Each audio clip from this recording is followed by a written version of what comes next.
ശ്ലോകം 9.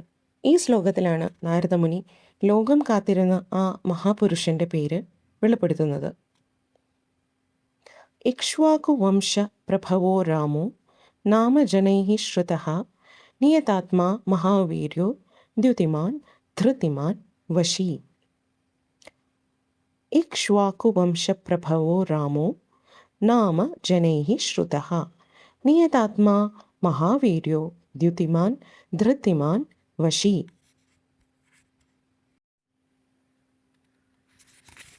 ഇതിൻ്റെ പദച്ഛേദം: ഇക്ഷ്വാകു വംശ പ്രഭവഃ രാമഃ നാമ ജനൈഃ ശ്രുതഃ നിയതാത്മാ മഹാവീര്യഃ ദ്യുതിമാൻ ധൃതിമാൻ വശീ.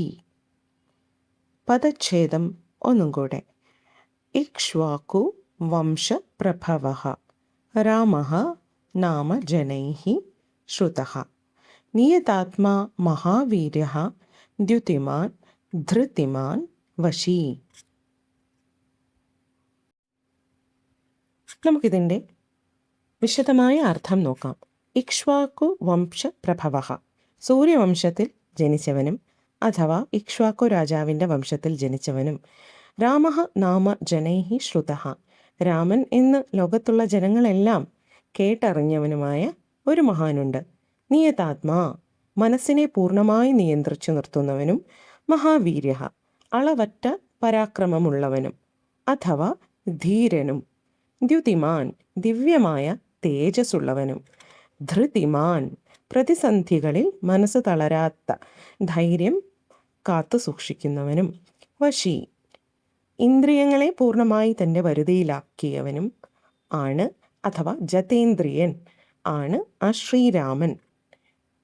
അപ്പോൾ 9ാമത്തെ ശ്ലോകത്തിൻ്റെ അർത്ഥം ഇങ്ങനെയാണ്: സൂര്യവംശത്തിലെ ഇക്ഷ്വാകു രാജാവിൻ്റെ വംശത്തിൽ ജനിച്ചവനും ലോകത്തുള്ള എല്ലാവർക്കും അല്ലെങ്കിൽ ആ കാലത്ത് ജീവിച്ചിരുന്ന ജനങ്ങൾക്കെല്ലാം കേട്ടറിഞ്ഞവനുമായ ഒരു മഹാനുണ്ട്, രാമൻ എന്നൊരു മഹാനുണ്ട്.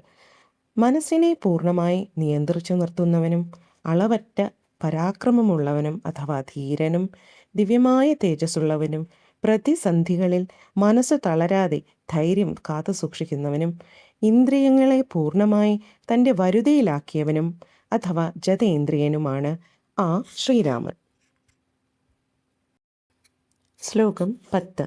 ബുദ്ധിമാൻ നീതിമാൻ വാഗ്മി ശ്രീമാൻ ശത്രുനിബഹർണഃ വിപുലാംസോ മഹാബാഹുഃ കംബുഗ്രീവോ മഹാഹനഃ. ബുദ്ധിമാൻ നീതിമാൻ വാഗ്മി ശ്രീമാൻ ശത്രുനിബഹർണഃ വിപുലാംസോ മഹാബാഹുഃ കംബുഗ്രീവോ മഹാഹനഃ. ഇതിൻ്റെ പദച്ഛേദം നമുക്ക് നോക്കാം. ബുദ്ധിമാൻ, നീതിമാൻ, വാഗ്മി, ചില സ്ഥലത്ത് വാമി എന്നും ഉപയോഗിക്കുന്നുണ്ട്. വാഗ്മി, ശ്രീമാൻ ശത്രു നിബർഹണഃ വിപുല അംസഃ മഹാബാഹുഃ കംബു ഗ്രീവഃ മഹാഹനഃ. പദച്ഛേദം ഒന്നും കൂടെ: ബുദ്ധിമാൻ, നീതിമാൻ, വാഗ്മി, ശ്രീമാൻ ശത്രു നിബർഹണഃ വിപുല അംസഃ മഹാബാഹുഃ കംബു ഗ്രീവഃ മഹാഹനഃ. നമുക്കിതിൻ്റെ വിശദമായ മലയാളം അർത്ഥം നോക്കാം. ബുദ്ധിമാൻ, നീതിമാൻ, അപാരമായ ബുദ്ധിയുള്ളവനും നീതിശാസ്ത്രങ്ങൾ അറിയുന്നവനും എന്ന് സാരം. വാഗ്മി, സംസാരത്തിൽ നൈപുണ്യമുള്ളവനും അഥവാ വാഗ്മിയായവനും അഥവാ സംസാരിച്ച് ഫലിപ്പിക്കാൻ കഴിവുള്ളവൻ. വെരി ഗുഡ് ഒറേറ്റേഴ്സ്, ഈ വാക്ക് നമ്മൾ 1ാമത്തെ ശ്ലോകത്തിൽ കണ്ടിട്ടുണ്ട്. അപ്പോൾ വാഗ്മി എന്ന സംസ്കൃത പദത്തിൻ്റെ അർത്ഥം സംസാരിച്ച് ഫലിപ്പിക്കാൻ കഴിവുള്ളവൻ അല്ലെങ്കിൽ കഴിവുള്ളവൾ. ശ്രീമാൻ, സർവ ഐശ്വര്യങ്ങളും തേജസ്സും നിറഞ്ഞവനും. ശത്രു നിബർഹണഃ, ശത്രുക്കളെ പൂർണ്ണമായി നശിപ്പിക്കുന്നവനും അഥവാ അമർച്ച ചെയ്യുന്നവനും. വിപുല അംസഹ മഹാബാഹുഹു, വിശാലമായ തോളുകളോടും കാൽമുട്ടുകൾ വരെ നീളമുള്ള കരുത്തുറ്റ വലിയ കൈകളുള്ളവനും. മഹാബാഹു എന്നുള്ളതിൻ്റെ അർത്ഥം അതാണ്. വിപുല അംസഹ മഹാബാഹുഹു ഇത് പ്രതിപാദിക്കുന്നത് ശ്രീരാമൻ്റെ അംഗവർണ്ണനയാണ്. വിശാലമായ തോളുകളുള്ളവനും കാൽമുട്ടുകൾ വരെ നീളമുള്ള കരുത്തുറ്റ കൈകളുള്ളവനും ആകുന്നു എന്നാണിതിൽ പ്രതിപാദിക്കുന്നത്. നമ്മൾ അജാനബാഹു എന്നൊരു വാക്ക് കേട്ടിട്ടുണ്ടാകും. വലിപ്പമുള്ള മനുഷ്യരെയാണ് അജാനബാഹു എന്ന് പൊതുവെ പറയുന്നത്. എന്നാൽ ഈ അജാനബാഹു മഹാബാഹു എന്ന പദത്തിൻ്റെ അർത്ഥം കാൽമുട്ടുകൾ വരെ നീളമുള്ള കരുത്തുറ്റ വലിയ കൈകളുള്ളവരെയാണ്. അടുത്തത് കമ്പുഗ്രീവഹ മഹാഹനഹ, ശംഖിൻ്റെ ആകൃതി പോലെയുള്ള മനോഹരമായ കഴുത്തുള്ളവനും വീതിയുള്ള വലിയ താടിയെല്ലുകൾ ഉള്ളവനും.